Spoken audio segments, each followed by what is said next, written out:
दोस्तों नमस्कार।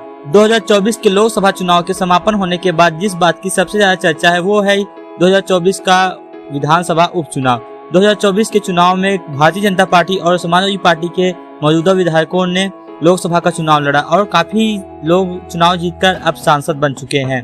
उनके सांसद बनने के बाद अब उनकी विधानसभा की सीट खाली हो गई है, जिस पर अब उपचुनाव होगा। उपचुनाव में अयोध्या, फूलपुर, कटहरी, करहाल जैसी सीटों पर उपचुनाव होगा। दोस्तों आपको बता दें कि 2024 के लोकसभा चुनाव में उत्तर प्रदेश में कुल 13 विधायकों और 4 विधान परिषद के सदस्यों ने चुनाव लड़ा, जिसमें से कुल मिलाकर 9 लोगों को संसद का सदस्य बनने की सफलता प्राप्त हुई, जिसमें से 1 विधान परिषद के सदस्य और 8 विधायक को जीत की सफलता मिली और वहीं पर 3 विधान परिषद के सदस्य और 5 विधायकों को हार से संतोष करना पड़ा। अब जो नेता विधायक से सांसद बन चुके हैं उनकी विधानसभा की सीट खाली हो चुकी है। अब उन पर उपचुनाव होगा। दोस्तों सबसे बड़ी समस्या की बात यह आती है कि एनडीए गठबंधन की ओर से भारतीय जनता पार्टी सभी जीती हुई सीटों पर चुनाव लड़ेगा, लेकिन इंडिया गठबंधन की ओर से क्या समाजवादी पार्टी प्रमुख अखिलेश यादव, राहुल गांधी की पार्टी कांग्रेस को उपचुनाव में एक ही सीट लड़ने का मौका देती है कि नहीं। दोस्तों उपचुनाव में मैनपुरी लोकसभा के अंतर्गत आने वाली करहाल विधानसभा सीट खाली हो गई। करहाल विधानसभा सीट से स्वयं अखिलेश यादव विधायक थे, लेकिन अब कन्नौज सीट से सांसद बनने के बाद यह सीट खाली हो चुकी है। इसके अलावा प्रयागराज जिले के अंतर्गत आने वाली फूलपुर विधानसभा सीट खाली हो चुकी है। फूलपुर के विधायक प्रवीण पटेल को भारतीय जनता पार्टी ने फूलपुर लोकसभा सीट से चुनाव लड़वाया और उन्होंने यहाँ से जीत हासिल किया, लेकिन अब यह सीट खाली हो चुकी है। फूलपुर विधानसभा सीट से यहाँ की काफी जनता भारतीय जनता पार्टी की ओर से प्रवीण पटेल की पत्नी गोल्डी पटेल, जो फतेहपुर के बिंदकी के पूर्व विधायक सुखदेव प्रसाद वर्मा की बेटी है, उनको प्रत्याशी की बनाने की मांग कर रहे हैं। इसके अलावा मौजीज होटल एंड सन्स के मालिक प्रवीण पटेल भी अपनी दावेदारी पेश कर रहे हैं।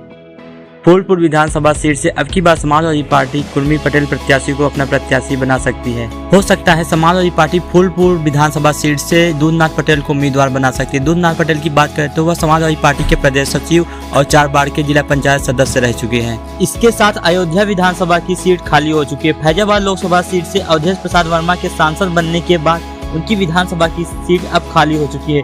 साथियों उपचुनाव में सबसे ज्यादा जो सुर्खियां बटोर रहा है वो है फैजाबाद की अयोध्या विधानसभा सीट। अयोध्या से समाजवादी पार्टी के अवधेश प्रसाद वर्मा विधायक थे, लेकिन लोकसभा चुनाव में उनको यहां से सांसद बनने के बाद अब उनकी विधानसभा सीट खाली हो गई। दोस्तों आपको बता दें कि अयोध्या में भारतीय जनता पार्टी की हार को बहुत ही कष्टदायक है, क्योंकि राम मंदिर के नाम पर भारतीय जनता पार्टी ने देश में एक बढ़िया माहौल बनाया, लेकिन भारतीय जनता पार्टी अयोध्या लोकसभा सीट 2024 के चुनाव में हार गई। इन सबके अलावा अंबेडकर नगर की कटहरी विधानसभा सीट खाली हो गई है। कटहरी विधानसभा सीट से समाजवादी पार्टी के लालजी वर्मा विधायक है। लालजी वर्मा कुल 6 बार विधानसभा का चुनाव जीतकर विधायक बने हैं। इसी कारण समाजवादी पार्टी ने अंबेडकर नगर लोकसभा सीट से उन्हें लोकसभा का उम्मीदवार बनाया है और उन्होंने अंबेडकर नगर से अच्छे खासे मतों से जीत हासिल की।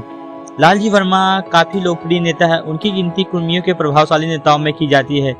अब उनकी भी विधानसभा सीट खाली हो गई है। इन सब के अलावा कुल 8 विधानसभा सीटों पर उपचुनाव होना है। ऐसे में भारतीय जनता पार्टी की मुश्किलें विधानसभा उपचुनाव में बढ़ने वाली है, क्योंकि जिस तरीके से भारतीय जनता पार्टी का ग्राफ 2022 के विधानसभा चुनाव और 2024 के लोकसभा चुनाव में गिरा है, अब उपचुनाव में भारतीय जनता पार्टी को काफी संघर्ष करना पड़ेगा।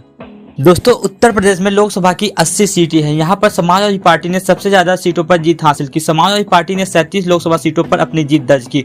वहीं इंडियन नेशनल कांग्रेस पार्टी के खाते में 6 विधान लोकसभा की सीटें हैं। भारतीय जनता पार्टी ने 33 लोकसभा सीटों पर जीत दर्ज की। उसके अलावा उसकी सहयोगी दल राष्ट्रीय लोक दल को 2 सीट जीतने का मौका मिला और वहीं अपना दल को 1 सीट मिली। इन सब के अलावा आजाद समाज पार्टी को भी 1 सीट मिली। समाजवादी पार्टी की स्थापना के बाद लोकसभा चुनाव में अब तक का यह सर्वश्रेष्ठ प्रदर्शन रहा, क्योंकि मुलायम सिंह के नेतृत्व में एक बार समाजवादी पार्टी की सबसे ज्यादा 35 लोकसभा की सीटें आई थी। लेकिन 2024 के लोकसभा चुनाव में अखिलेश यादव के नेतृत्व में समाजवादी पार्टी की सबसे ज्यादा 37 लोकसभा की सीटें आई। अगर आप सभी को यह वीडियो जानकारी पूर्वक लगी हो तो हमारे वीडियो को लाइक, कमेंट और हमारे चैनल को सब्सक्राइब जरूर कर दीजिएगा।